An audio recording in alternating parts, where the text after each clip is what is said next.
탐사보도 전문 기자 김경래 최강 시사. 네, 김경래 최강 시사 2부 시작하겠습니다. 2부에서는 정치권 소식 좀 알아보죠. 국회가 시끄럽긴 한데 이 정당들로 보면요, 바른미래당이 가장 좀 위태로운 상황입니다. 의원총회를 최근에 했는데 또 잘 안 됐죠. 패스트트랙 논의를 했는데 그것마저도 잘 안 됐고, 당을 나가겠다는 분들도 좀 있고요.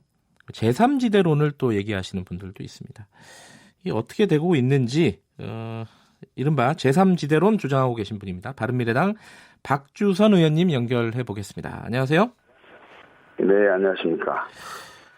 박 의원님, 일단 그거부터 좀 한마디 여쭤보고 넘어가야 될 것 같아요. 그 김홍일 전 의원 별세 소식이 주말 사이에 알려졌습니다. 그죠?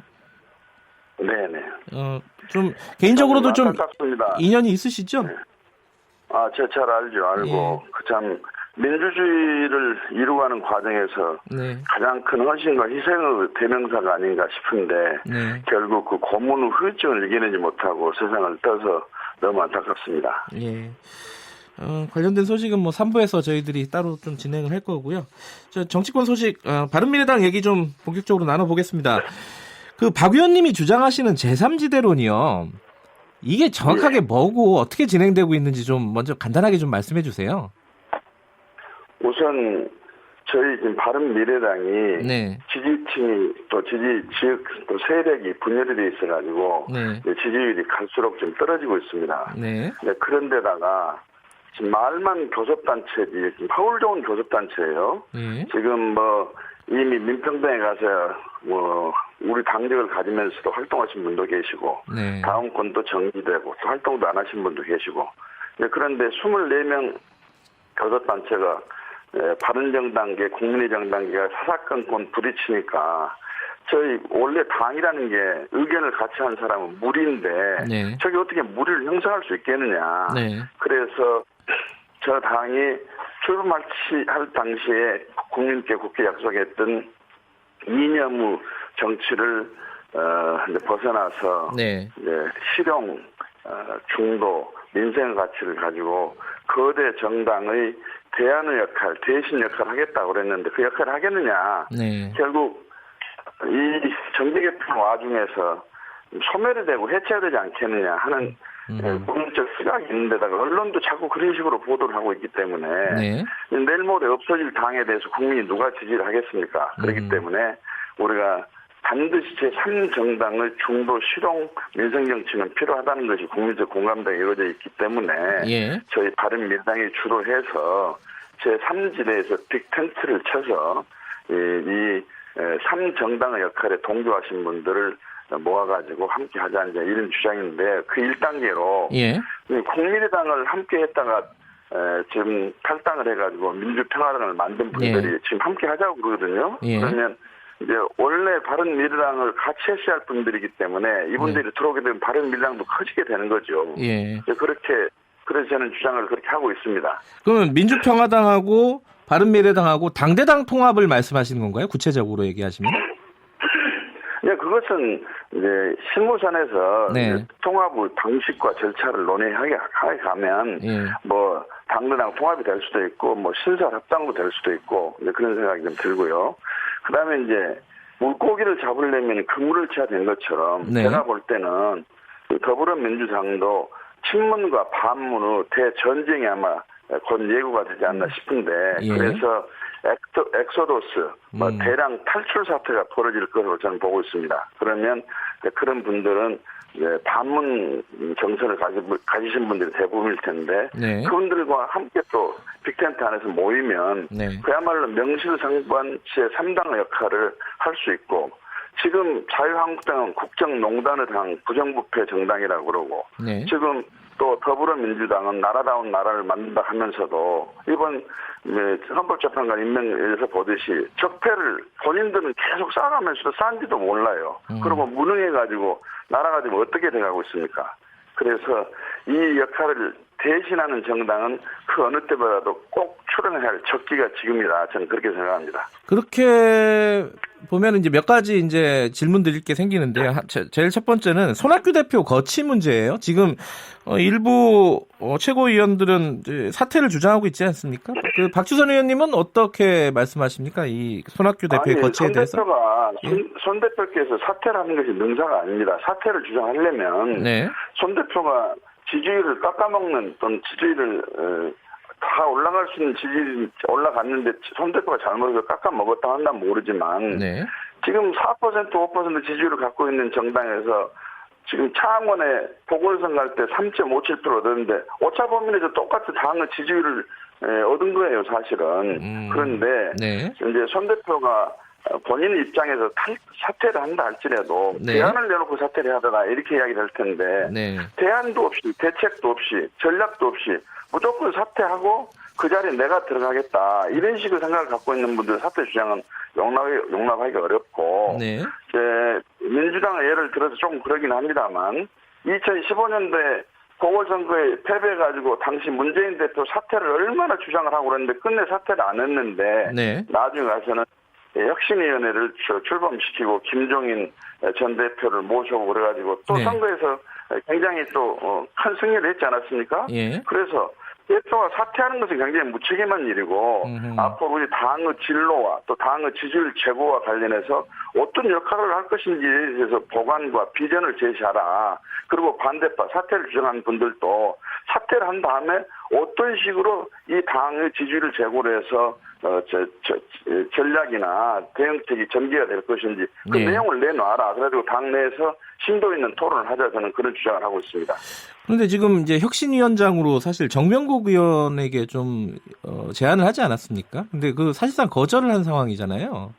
이게 그러니까 뭔가 당을 다시 추스리려고 해도 현실적으로 잘 안 되는 거 아니냐 이런 시각도 있더라고요. 그러니까 우리 당 내에서만 가지고는 안 되니까. 아, 그래서. 네. 그래서 제기하는 거죠. 예. 예. 일부에서는요, 요 말씀, 예. 요 질문에 대해서는 박 의원님이 상당히 좀, 뭐랄까요, 이 격한 반응을 많이 보이시던데, 이 호남당으로 가는 거 아니냐, 지역주의에 다시 한번 기대려고 하는 거 아니냐, 잘 안 되니까. 한마디로 뭐, 요런 시각들이 일부 있는 건 사실입니다. 이 부분에 대해서는 어떻게 우리 생각하십니까? 사회자께서 한번 말씀을 드려볼게요. 예. 이분, 민주평화당 분들은. 예. 바른정당이 통합을 하자고 주장했을 당시에 국민의당 소속이었습니다. 예. 그런데 국민의당에서 이탈해가지고 민주평화당을 만들었는데 네. 역시 민주평화당도 역시 정치적 실험이 끝났고 이래는 안 되기 때문에 함께 하자. 그렇다면 다시 국민의당의 어떤 그 동질성을 가지고 있는 분들이 함께 하기 때문에 거기 더 큰 다른 미래당이 더 크게 되는 것이죠. 그러면 지금은 우리 바른미래당에 지금 호남 출신 의원들이 5분밖에 안 계십니다만은 지금 바른정당이 국민의당하고 통합을 하자고 했을 때는 지역구 호남 출신 지역구가 의원들이 23명이 계셨어요. 그럼 그때는 왜 바른정당이 이 23명이나 호남 지역구를 가진 국회의원들이 있는데 통합하자고 그랬습니까? 그 지역정당 만들려고 통합하자고 그랬습니까? 그런 말은 말이 안 된다 이런 말씀이시네요. 그렇죠. 정치 세력이 좀 확대가 돼가지고 우리 당이 소멸을 우려가 있다고 국민들이 이렇게 판단하고 시각을 가지고 계신 분들이 많으시니까 우리가 흩어지지 않고 다시 모아서 절대로 우리는 소멸하지 않을 것이라는 의지를 또 행동으로 보여줄 필요가 있지 않느냐. 그래서 지지율을 올릴 수 있지 않느냐 저는 그런 생각합니다. 그 민주평화당 인사들하고 지난주에 회동이 있으셨죠? 예. 그 정동영 대표나 이런 교감은 좀 이루어진 상황입니까? 지금 아까 말씀하신 제3지대론. 저는 그동안에 민주평화당 내에 있는 분들, 고문들, 또 유력 국회의원들 이분들하고 자주 만났는데요. 전부 내부에서는 입장이 정리가 돼가지고 제가 주장한 대로 빅텐트 안에서 모이자 그런 동의가 되어 있는 것으로 알고 있습니다. 아, 그럼 교감이 충분히 이루어진 상황이다. 결정만 하면 된다 이거네요. 네, 저는 그렇게 생각하고 있습니다. 아, 그러면 손학규 대표의 입장은 어떻습니까? 들어보셨어요? 이제 손 대표께서도 제3지대에 바른미래당이 주도해가지고 빅텐치를 쳐서 중도 실용 민생정치를 하겠다고 동의하신 분 모든 분들을 영입하고 수용해서 함께 큰 3당을 만들자는데 동의를 하십니다. 하시는데 지금은 공감을 하면서도 어정쩡한 것은 바른정당계에 있는 의원들께서 반대를 하시기 때문에 그렇죠. 대표로서는 당 내에 정리나 조정을 거쳐가지고 목표를 확실히 공개를 하는 것이 맞지 않나. 그 대표 취지는 저는 이해를 하고 방향도 옳다고 저는 봅니다. 근데 당내에 반대하는 의원분들이 많이 있는 것도 사실이지 않습니까? 그죠? 바른 계열. 그죠? 근데 그 부분들은 어떤 그렇죠. 식으로 설득을 해 나가실 겁니까? 아니, 이제 그분들이 그러면 이대로 가자 하면은 과연 바른미래당이 이렇게 가가지고 어떤 전략과 대응책을 가지고 살려낼 수 있는지 대안을 제시를 하라 이 말이에요. 그것도 없이 무조건 대표만 사퇴하라. 또 3지대 빅텐트도 반대한다고 한다면 결국은 뭐 개혁적 보수를 주장했던 그분이 당을 개혁화를 보수 색깔로 해가지고 마치 바른미래당에 가서 또 다른 보수층을 하나 전리품으로 얻은 것처럼 해가지고 자유한국당으로 가려고 한 것이 아니라 저는 그런 꼼수라고 봅니다. 또 실제로 바른계 의원 중에서 그런 말씀하신 분도 계세요. 그럼 그렇게 보면요, 현실적으로 한쪽은 민주평화당이랑 지금 합치려고 하고 한쪽은 자유한국당으로 가려고 한다. 그러면 이 바른미래당이 사실상 이게 분당되는 거 아니냐 이렇게 볼 수 있는 거 아니에요? 아니, 그러니까 민주평화당하고 합친다고 한 게 아니라 더 나가서 이제 다른 아까 말씀드린 민주당에서 엑소더스가 발생이 되게 되면 오신 분들 계실 거고 신진 인사들도 오신 분 계실 거고 자유한국당도 마찬가지로 엑소더스가 일어난다고 저는 봅니다. 아하. 그래서 그런 빅텐트 안에서 우리가 제3당의 역할로 새로운 대한민국을 한번 만드는데 이념을 떠나서 한번 해보자. 저는 그런 주장을 하는 거죠. 옛날에 뭐 이런 이야기 하게 되면 뭐 정체성 운운하고 그러는데 노태우, 김영삼, 김종필 이 세 분은 3당 합당을 해가지고 전혀 정체성이 다른 대로 그래가지고 과거는 묻지 말고 미래로 가자 해서 정권을 재창출했지 않습니까? 그리고 자유한국당 다시 말해 바른정당계 의원들도 그 3당 합당, 정체성이 다른 3당 합당에 의해 가지고 그 성공했던 정당에서 오신 분들이에요. 알겠습니다. 그 지금 안철수 등판론 나오고 있습니다. 이 부분에 대해서는 생각이 어떠세요? 저는 삼김 시대에 세 분한테만 의지하고 정치가 굴러가는 그런 시대는 지났다고 봅니다. 그리고 안철수 대표도 정당을 창당을 했지만 서울시장으로 뛰어가지고 또 그제는 대통령 후보가 돼가지고 했지만 결국은 참패를 당했지 않았습니까? 그래서 본인이 자숙을 하고 또 내공을 기른다고 해가지고 한국도 아니고 외국까지 나가서 지금 조용히 지내고 있는 분인데 그분들이 와가지고 또 무슨 역할을 한다고 했는데 뭐 하늘에서 기적이 나올까요? 저는 그렇지가 않습니다. 지금은 마치 청자를 만들어내려면 흙으로 흙으로 빚어가지고 불가마 속에 넣어서 아름다운 청자를 만들어내듯이 이제 당내가 안정이 돼가지고 새로운 사람들이 경쟁도 해가지고 두각도 나타내는 그런 시스템으로 가야지 모든 것이 옛날에 당을 만들었을 때 그 당시 있는 분들한테 회귀해가지고 그분들한테 무리한다면 이 당이 어떻게 확장이 되고 어떻게 역할을 할 수 있겠습니까? 알겠습니다. 그 같은 당 의원이시죠? 그 이원주 의원이 한국당 행을 공언을 했습니다. 이 부분은 어떻게 보세요? 제가 그 부분에 대해서는 말할 가치를 느끼진 않습니다. 어떻게 이 당에 있으면서 솔직히 말씀드려서 이 당 모선과 가치가 다르다 한다면 깨끗이 떠나든지 아니면 안에 있으면서 저쪽으로 간다 만다 갈 것처럼 안 갈 것처럼 그런 좀 저로서는 좀 이야기 좀 어렵네요. 뭐 개인의 선택의 자유이기 때문에 더 이상 언급을 하지 않겠습니다. 오늘 그 자유한국당 빼고 원내대표들이 비공개 회담을 한다고 합니다. 패스트트랙 관련해서 문건화해서 최종 중재안을 마련하겠다는 건데 만약에 문건화가 된다면은 중재안이 다시 바른미래당에서 의총 열어갖고 통과시킬 수 있을까요? 어떻게 전망하십니까?